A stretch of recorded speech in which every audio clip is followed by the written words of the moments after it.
welcome back to yet another episode of Inside Spec, where we discuss the latest technologies, the latest products, and of course the most useful softwares.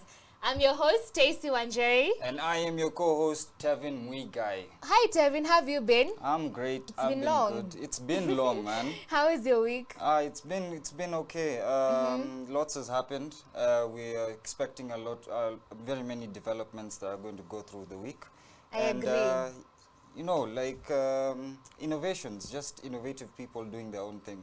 Yeah. So what happened? What happened during your week, though? The week, I think the past 2 weeks, they released the new Nike shoes, the hands-free shoes. But the Flies. Yes, the Flies. Have you seen them? Yes, I have seen them. I think we should get them, but unfortunately, we're not in the Nike club, so we can't get it until the mass release is out. But it's just individually, just for the people who are in Nike. Yes, it's available to people who are in the Nike club for $120 only. Yeah, I think $120. Okay.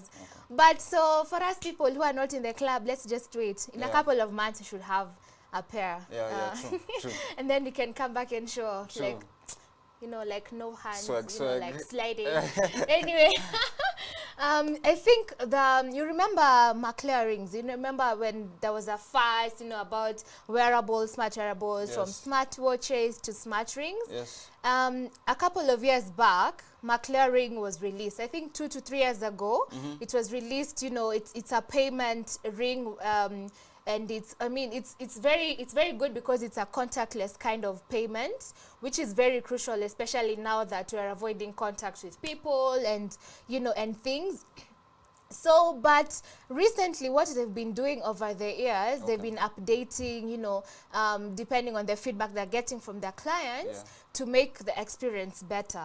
So they've added a couple of features, they've added, you can have a couple of people under one account using different rings, which is really cool because you can be able to manage finances as a family or as a group of friends. So you can have a maximum of 4 people under one account. So you can have your sister, your cousin, and your mom. And then the coolest thing about that feature is you're able to transfer money within the family members. Within the family members. So if someone is running out of cash, you can always chap send money to the account, and then they will never suffer. That's so cool.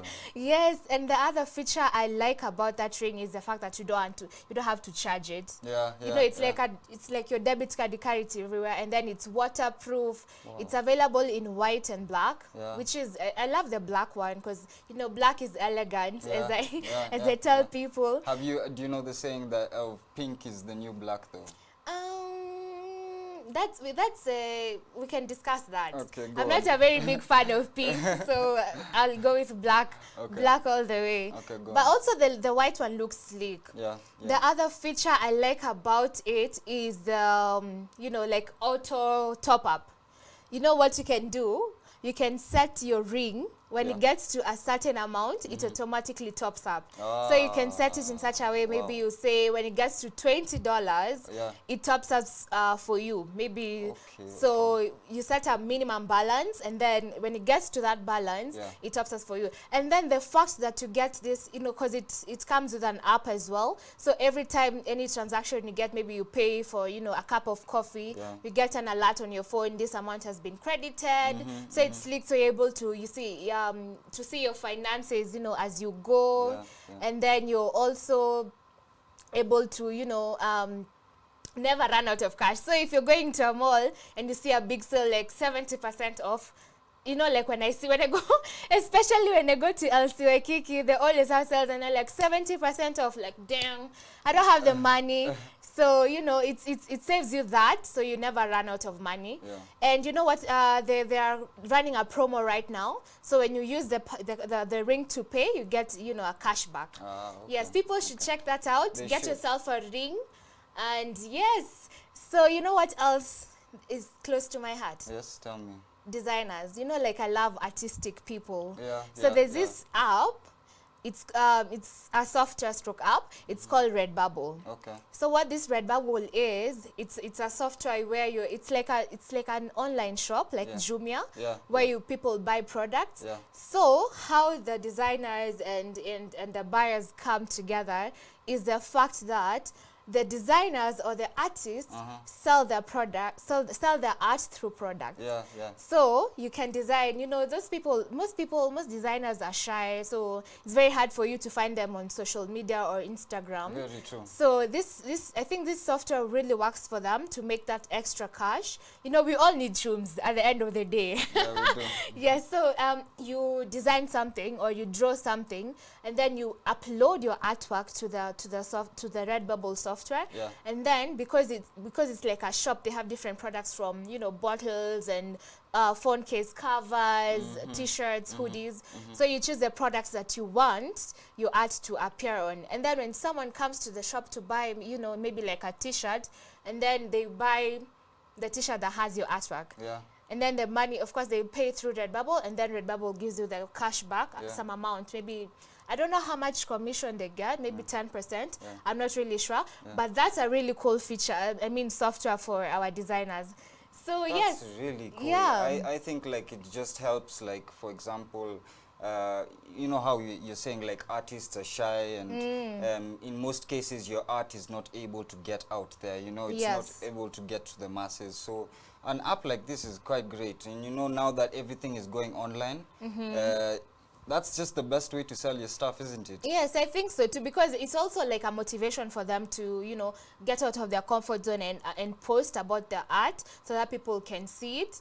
And the fun thing about it is you get money from it. I mean, yeah, exactly. It couldn't be better, you know. That's just the best thing, man. I'm an artist myself, and I think that would help me.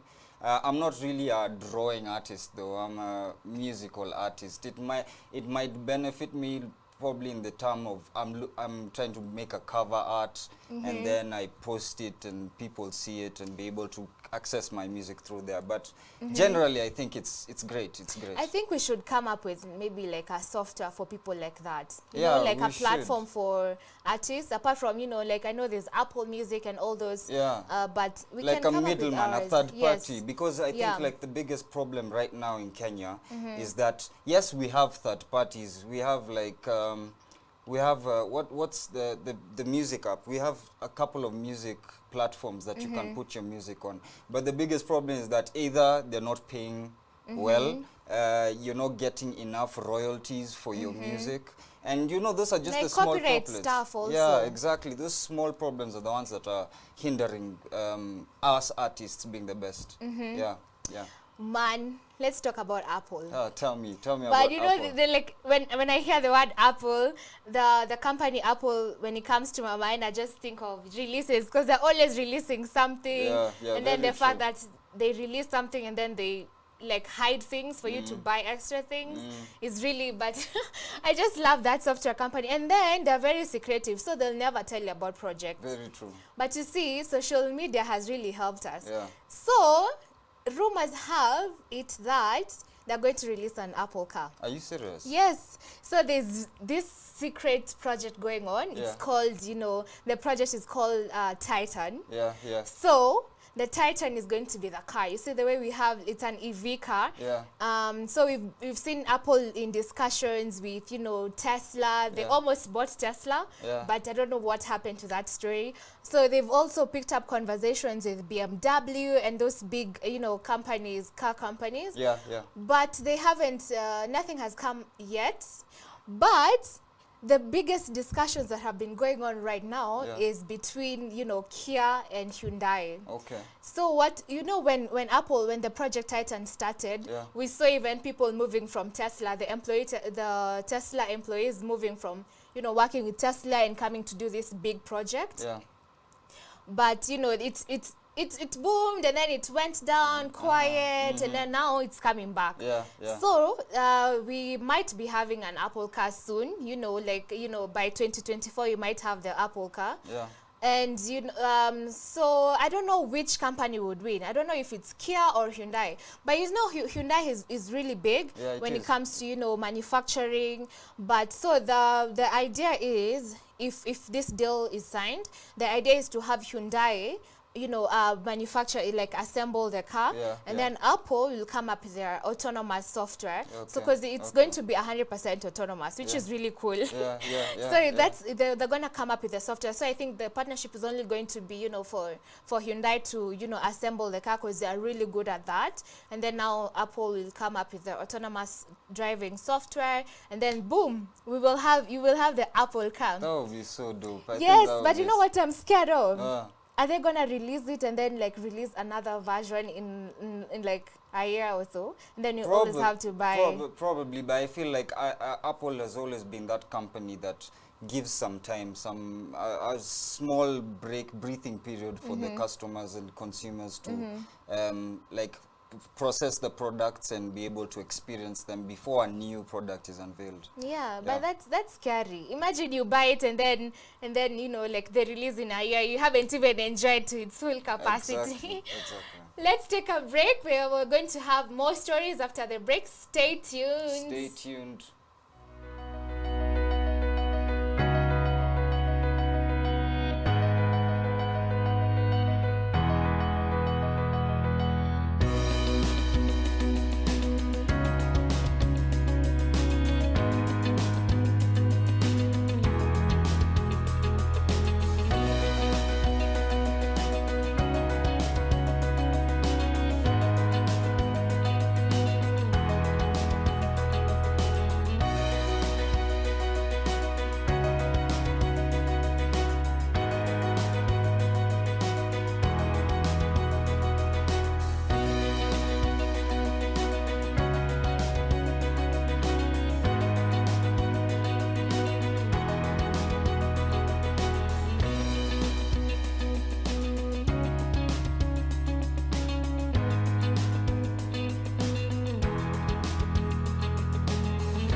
Welcome back to Inside Spec. I am your co-host, Tevin Megai.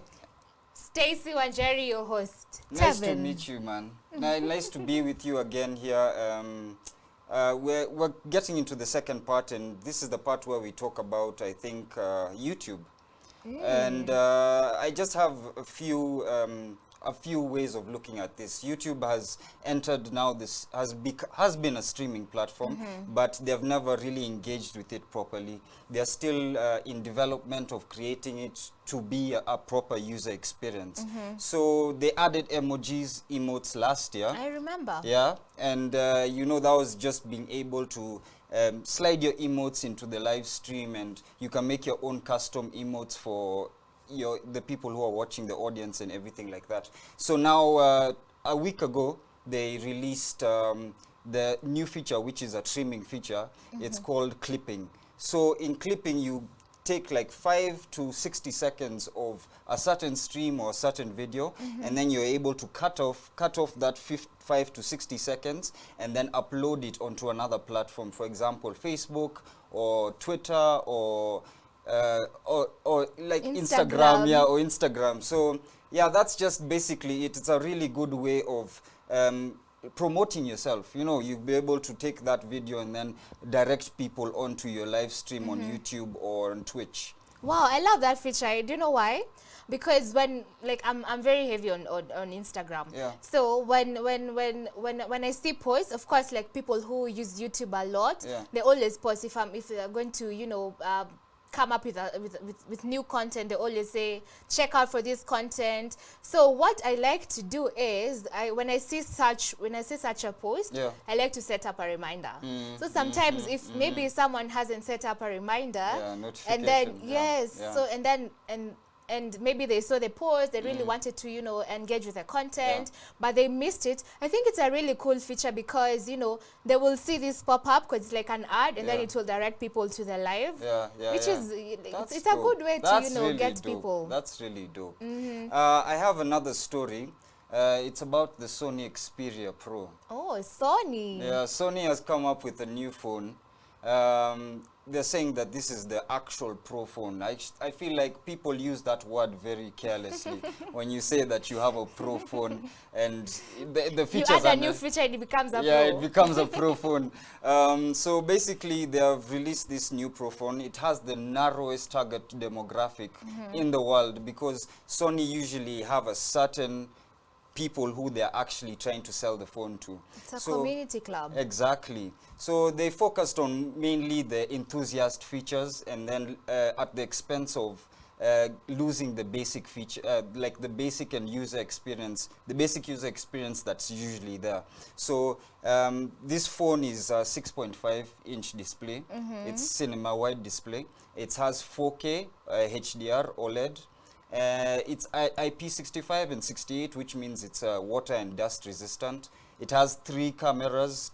It's a triple camera system. So each camera is 12 megapixels. So you have proper shots from each of those cameras. It's they have a telephoto, a wide, and the main camera, which as I've said is 12 MP each of them. And then they have the front-facing camera, which is the selfie camera, is 8 megapixels, which is it's good enough. It will take good selfies if you consider it being 8 megapixels, because 8 megapixels is actually it's a big number. Yeah, it's not small. Yeah. So other than that, it has its battery is 4,000 milliamp hours, and then it also is fast charging. But on top of that, it has a HDMI alongside the Type-C. Oh. Yeah.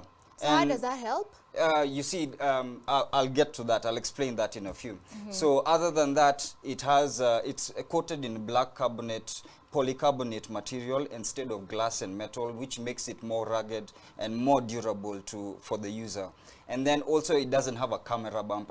People always complain about the camera bump, because when you lay your phone on the table, it has like it sways and never balances. Yeah, it doesn't balance properly. But this phone, when you lay it on the table, it's superb. It's straight.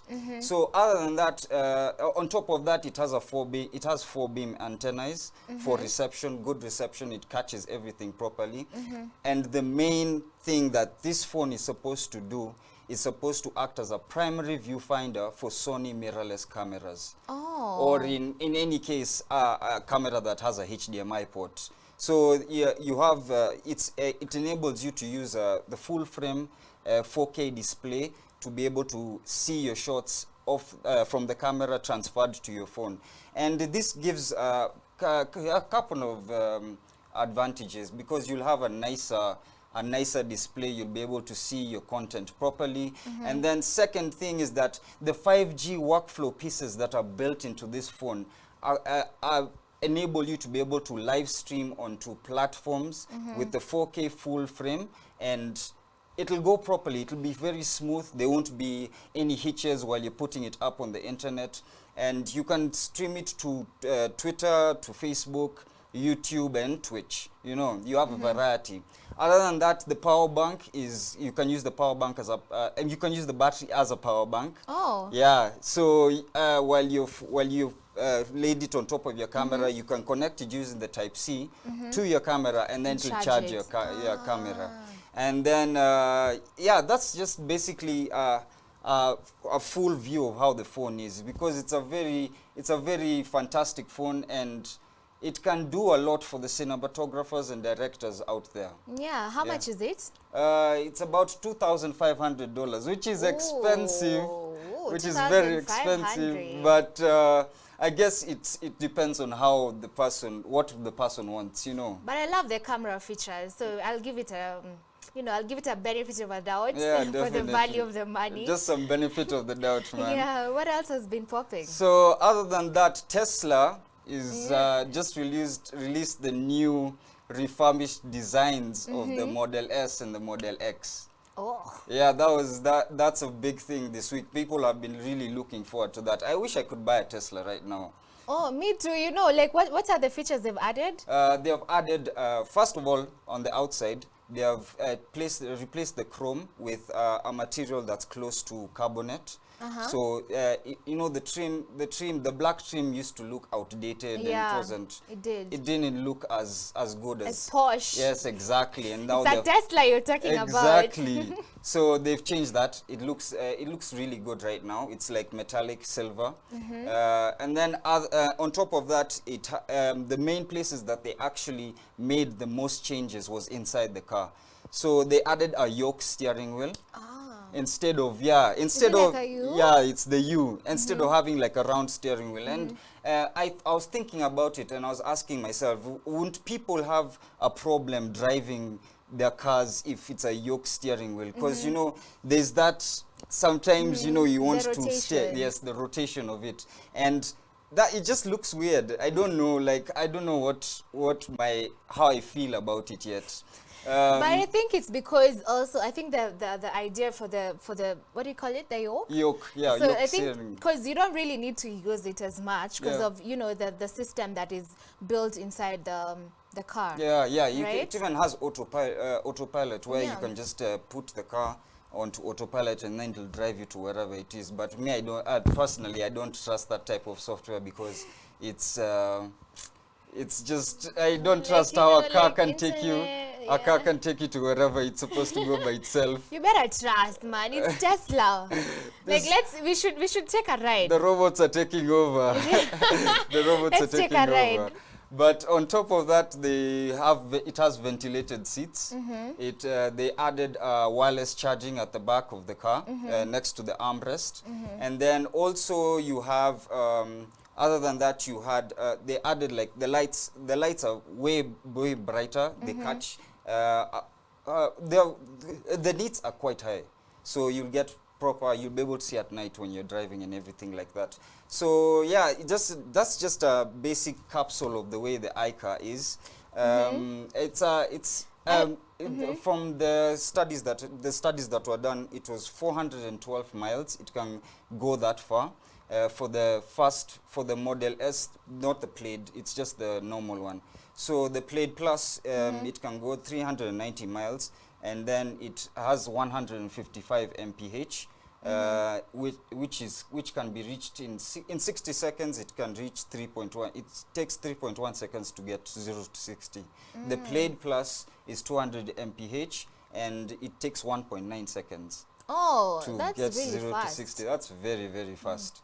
Yeah, so I hope they still have, like, you know, because I remember the previous model, they had enough, like the boot space was really big. I hope they still have that. Yeah, they do. The boot space has been left the way it is. They haven't really changed anything in that sector.